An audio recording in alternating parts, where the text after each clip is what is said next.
अब मैंने SIR हो गया, शोभम को कह दी। SIR के मसले पर देखिए फिर SIR आ गया।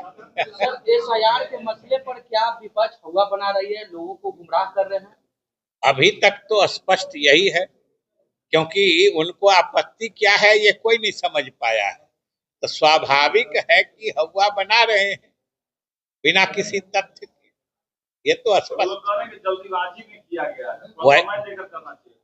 आए जल्दीबाजी में किया गया है। वही ना हम कह रहे हैं कि 2003 में भी जो 2002 में जो किया गया था उसमें भी इतने समय दिया गया था, तो कहाँ जल्दीबाजी है। कुछ ऐसी वीडियो भी वायरल हुए जिसमें BLO जो है उससे साइन करते हुए नजर आ रहे हैं, क्या ऐसे वीडियोस भी जो है वायरल हुए। हम कह रहे हैं कि साइन ये सब तो इंडिविजुअली किसी लेवल पे कोई मान लीजिए कोई स्टाफ गड़बड़ी कर रहा है तो उसका तो आपके पास उपाय है ना, उसके निराकरण की भी व्यवस्था चुनाव आयोग ने कर दिया है।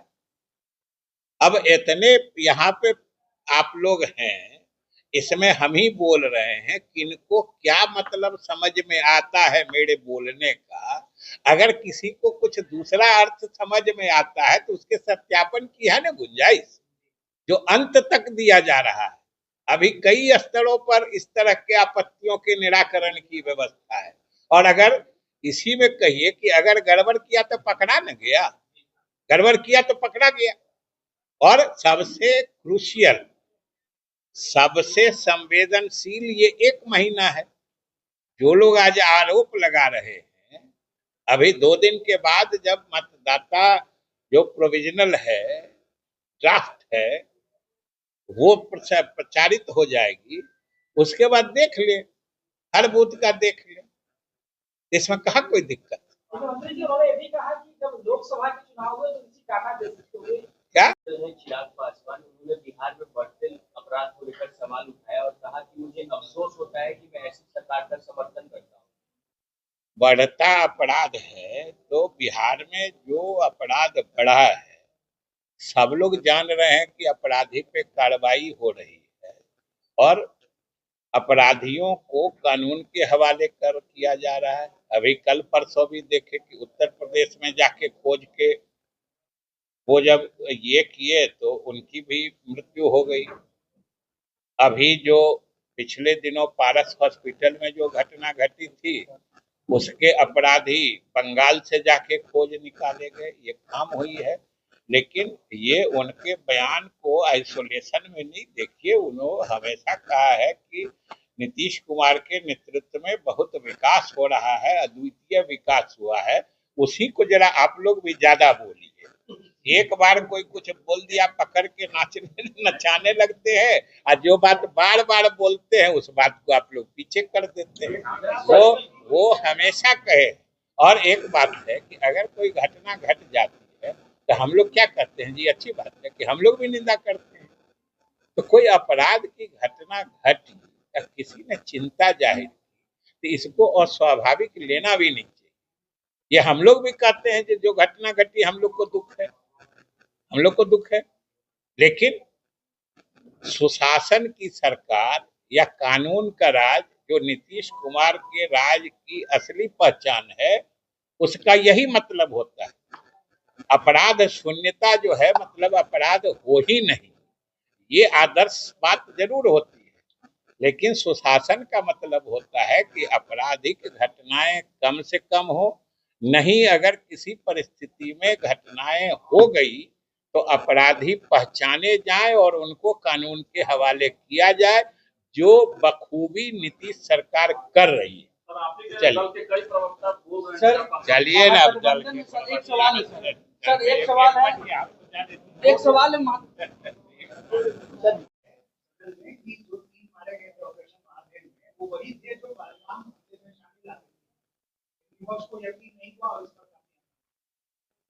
पता नहीं, अभी तो आज की बात आप कह रहे हैं।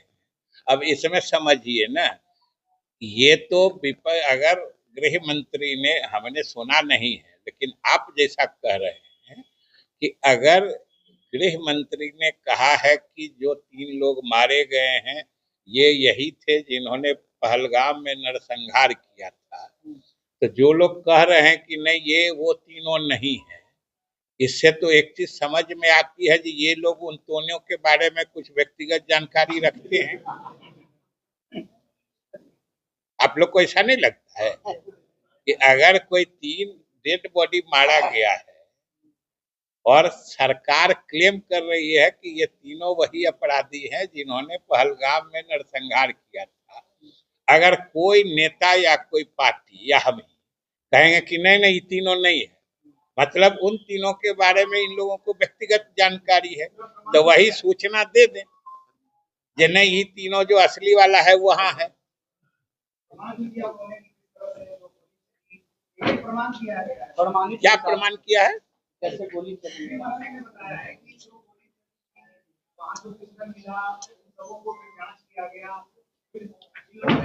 ये तो सरकार बताई होगी ना, तो सरकार तो प्रमाण दे के। और सीधा देखिए कि जब सदन के फ्लोर पर भारत सरकार के गृह मंत्री ने बयान दिया है, तो ये स्वाभाविक है कि उनके पास प्रमाण होंगे तभी उन्होंने दिया है। लेकिन ये सोचिए ना, ये कितनी आश्चर्यजनक बात है, और इसी को अंध विरोध कहते हैं। बिना सोचे समझे, बिना ये समझते हुए कि हम क्या बोल रहे हैं, सरकार बोली है तो विरोध करना है। और इस विरोध के तरीके से तो यही समझ में आता है कि उन तीनों को ये लोग अच्छी तरीके से जानते हैं, पहचानते हैं, इसलिए जो मरा है ये वो नहीं है। और जानते हैं तो बता दें कि वो तीनों कहाँ है, सरकार उस पर भी कार्रवाई करेगी। आप लोग का कुछ मुद्दा है कि हम ही कहें?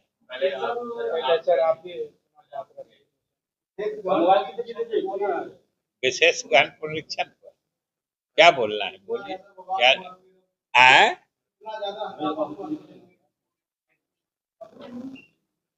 वही हम भी समझना चाह रहे थे, जो अभी तक हम समझ नहीं पाए कि आखिर एसआईआर यानी विशेष गहन पुनरीक्षण जो मतदाता सूची का अभी चुनाव आयोग करवा रहा है, उस पर ये हंगामा किस बात के लिए है? हम कहते हैं कि आप लोग भी अगर गौर से देखिएगा तो आप यही नहीं समझ पाइएगा कि आखिर ये लोग चाहते क्या है। और आज तो उच्चतम न्यायालय में भी याचिका पर सुनवाई थी। उच्चतम न्यायालय ने भी अभी थोड़ी देर पहले, 1 घंटा पहले, इस पर अंतिम सुनवाई के लिए 12 और 13 अगस्त की तारीख निर्धारित कर दी है। और पिछले दिनों हम लोगों ने सरकार की तरफ से हम इन्हें सदन में भी बताया था कि जबकि जो सदन की प्रक्रिया तथा कार्य संचालन नियमावली है उसके प्रावधानों के तहत, या फिर यही सारे विपक्षी दल के लोग उच्चतम न्यायालय में भी याचिका डाल रखे हैं, उसकी भी सुनवाई चल रही थी लगातार। आज भी डेट था उसका, जिस पर अब फिर 12-13 अगस्त को सुनवाई होगी। तो इन दोनों कारणों से ये सदन में इस पर विमर्श बाधित था। और नियमानुसार हो नहीं सकता था, लेकिन फिर भी अध्यक्ष महोदय ने कहा कि ये लोग कुछ अपनी राय रखना चाहते हैं, तो सरकार की तरफ से हम लोगों ने भी सहमति दे दी कि भाई ये लोग भी अपनी बात कहेंगे, हम लोग भी अपनी बात कहेंगे। और उसमें भी आपने सुना होगा कि आखिर आपत्ति का मुद्दा क्या है, ये तो कोई हम नहीं समझ पाए। और हमने तो स्पष्ट रूप से कहा कि भाई जब इतना पारदर्शी तरीके से इलेक्शन कमीशन ये काम कर रहा है, फिर बीच मतलब जो प्रक्रिया चल रही है बीच में ही इसको रोक देने का क्या औचित्य है? और आज जो बात हम इस सिलसिले में आपसे कहना चाह रहे हैं कि इस पूरे मसले का विपक्ष के नेतागण या पार्टियां जिस तरीके से इस मसले को उठा रही है, इसका सबसे दुखद पहलू यह है कि ये लोग बिल्कुल अनावश्यक बेबुनियाद बातों पर इस पूरे रूटीन एक्सरसाइज को ये लोग माने इलेक्शन कमीशन के इस एसआईआर के निशाने पर अल्पसंख्यक समुदाय को दिखाने की कोशिश करते हैं। बार बार कहा जाता है कि इससे एक मतलब कुछ लोगों को परेशान करने के लिए किया जाता है। आखिर ये बिहार के लोग देख रहे हैं कि नहीं कि आज जो एक्सरसाइज अभी तक पहले चरण का एक्सरसाइज पूरा हो गया है, जिसको हाउस टू हाउस सर्वे कहते हैं, जो घर शुमारी कहते हैं, और पहले कह रहे थे कि इतना जल्दी कर दिया। उस दिन हमने सदन में बता दिया कि 2002-03 में भी जब यही एसआईआर का एक्सरसाइज 2002-03 में हुआ था, उस वक्त भी 1 ही महीना इसके लिए समय दिया गया था और उस समय तो इन्हीं लोगों की सरकार थी। और उस समय भी हमने तो डेट भी बता दिया था कि 15 जुलाई से लेके 14 अगस्त 2002 इसी 1 महीने में हाउस टू हाउस के सर्वे का काम पूरा किया गया था। तो उस समय 1 महीने में हो गया और आज जब 22 साल बाद फिर ये एक्सरसाइज हो रहा है तो 1 महीने में नहीं हो सकता है। जबकि सब लोग जानते हैं कि कोई भी डेटा मतलब भेजने का काम या डेटा ट्रांसफर से लेके कोई डेटा कलेक्शन का काम जितना डेवलप्ड सिस्टम आईटी के माध्यम से आज है, वो 22 साल पहले नहीं था। और 22 साल पहले जो काम 1 महीने में हो गया, आज इन लोग को लगता है जी बड़ा जल्दी हो रहा है। तो ये सवाल इसी से समझ में आ जाती है कि ये लोग बिना सोचे समझे बोल रहे हैं और कुछ इसी नेचर का काम, इसी प्रकृति का काम हम लोगों ने बिहार सरकार ने जाति आधारित गणना जब हम लोगों ने कराई थी, उस वक्त तो ये सभी दल के सहमति से हम लोगों ने काम किया था। उस समय ये घर घर जाके देखने का काम 15 दिन में पूरा हो गया था। वो भी डेट हम बता देते हैं कि 7 जनवरी 2023 से लेके 21 जनवरी 2023 15 दिन में ये सारा काम कर लिया गया था जो इलेक्शन कमीशन ने इस बार 1 महीने में किया है। तो उस समय वो भी साथ थे तो 15 दिन में हो गया और अभी मशीनरी तो सेम ही रहती है। जिन लोगों ने उस वक्त किया था वही लोग आज भी कर रहे हैं, तो नहीं कैसे होगा। और हमको लगता है चुनाव सामने है और इन लोगों को कोई मुद्दा मिल नहीं रहा है। विकास के मुद्दे पर इनकी सिर्फ और सिर्फ समझिए कि निराशा, ये बात है। और जो इलेक्शन कमीशन ने अभी तक का एक्सरसाइज किया है, उससे जो आंकड़े आए हैं, जो कमीशन ने सार्वजनिक कर दिए हैं, उसके बाद तो विपक्ष को बताना चाहिए ना कि इन आंकड़ों में उनको क्या गड़बड़ी नजर आती है। उसने कहा है कि लगभग पूरे बिहार में 22 लाख लोग मृत पाए गए। बूथ वाइज मृत का जाके सूची देख लें जिनका नाम निकाला गया है, और 10-20 को ऐसा नाम निकाल दे कि जो जिंदा है और उसको इलेक्शन कमीशन मृत कर दिया गया, तब न होगा कि फर्जी आंकड़े हैं। या यही कहते कि हम लोग चाहते हैं कि नहीं मृत आदमी का नाम भी मतदाता सूची में रहे और वो कहीं से आके अपना वोट गिराएंगे। दो में से तो एक बात साफ करनी होगी। या फिर जो करीब 35 लाख वोटर अपनी जगह पर नहीं पाए गए,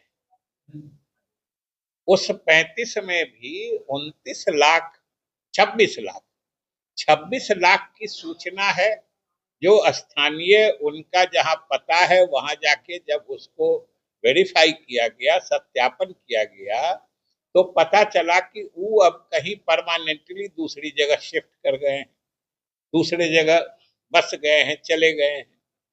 26 लाख ऐसे वोटर हैं। 9 लाख ऐसे हैं जिनका कोई पता ही नहीं है, नॉट ट्रेसेबल है।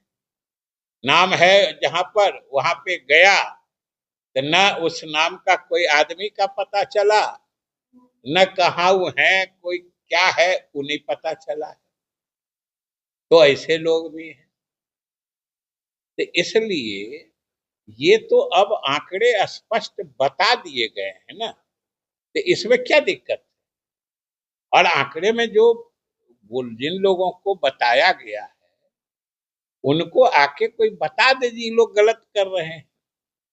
और सबसे बड़ी बात, जो पूरे एक्सरसाइज का निशाना बेमतलब का अल्पसंख्यक समुदाय की तरफ मोड़ के ये लोग अल्पसंख्यक समुदाय को जो डराने धमकाने की कोशिश कर रहे हैं राजनीतिक मकसद साधने के लिए, कि ये लोग आपको निशाना बना रहा है और हम आपकी सुरक्षा दे रहे हैं। अब समझिए क्या ट्रेजेडी है राजनीति की, क्या गति होती है, जो सही एक्सरसाइज को भी जबरदस्ती साबित कर रहे हैं जो अल्पसंख्यकों के विरोध में। अब बोलिए 22 लाख मतदाता मृत पाए गए हैं, इसमें भी कम से कम 70-75% नॉन अल्पसंख्यक हैं, जो अल्पसंख्यक नहीं है उनका भी नाम कट रहा है। ये बोलने में उनको दिक्कत होती है कि आखिर आबादी में सभी वर्ग, सभी जात धर्म के लोग रहते हैं, तो अगर मृत पाए जाते हैं तो सब में मृत पाए गए हैं, सबके निकाले गए हैं। अगर कोई दूसरे जगह शिफ्ट हो गए हैं तो उस कैटेगरी में भी सब वर्ग, सब धर्म के लोग हैं। तो आखिर इसको किसी खास धर्म के व्यक्तियों या परिवारों के प्रति इसका मुंह निशाना मोड़ देना, ये तो बहुत ही घृणित राजनीतिक मकसद से किया जा रहा है। और हमने सदन में भी आश्वस्त किया है और यहाँ भी हम कहना चाहते हैं कि बिहार सरकार की तरफ से या मुख्यमंत्री जी के मंशा के हिसाब से हम लोग इसकी पूरी कोशिश कर रहे हैं। और सदन में भी हमने कहा था कि सरकार यही चाहती है कि कोई भी सही वाजिब मतदाता सूची से बाहर नहीं रहे। इसमें क्या दिक्कत है? और हम लोग तो ये भी कहे हैं कि इसको बिना मतलब, बिना कोई प्रमाण दिए, अब देखे कि वहां कौन एक पर्ची की दुकान से कोई कागज लेके देखिए वोटर फॉर्म घूम रहा है। अरे वोटर फॉर्म तो कितने संख्या में ज्यादा छापा ही जाता है। अगर कोई वाजिब वोटर का फॉर्म नहीं जमा हुआ, किसी को मना किया गया, या कोई वोटर फॉर्म लेके भरना चाहता था उसको फॉर्म नहीं मिला, तब ने ये शिकायत की बात है। और ये अगर नहीं हुआ तो 7 करोड़ 89 लाख जो वोटर थे उसमें से 7 करोड़ और 20 लाख से ऊपर कैसे फॉर्म जमा कर। हम तो सदन में भी कहा था कि ये लोग कुछ लोगों को अपना शिकार बनाते हैं। हम तो सदन में चुनौती दे के कहा था कि जितने लोग बोल रहे हैं इन सब लोगों ने अपना मतदाता पुनरीक्षण फॉर्म भर लिया है, वो सब अपने भर लिए और उसके बाद लोग को हवा दे रहे हैं कि ये गलत हो रहा है, गलत हो रहा है, हम लोग इसके साथ नहीं जाएंगे। अब सोच लीजिए कि ईमान का स्तर कहां पहुंच चुका है। राजनीतिक मकसद से इसमें शिकार ग्रामीण क्षेत्र में बसने वाले लोगों को बनाना, ये बहुत ही गलत राजनीतिक आचरण।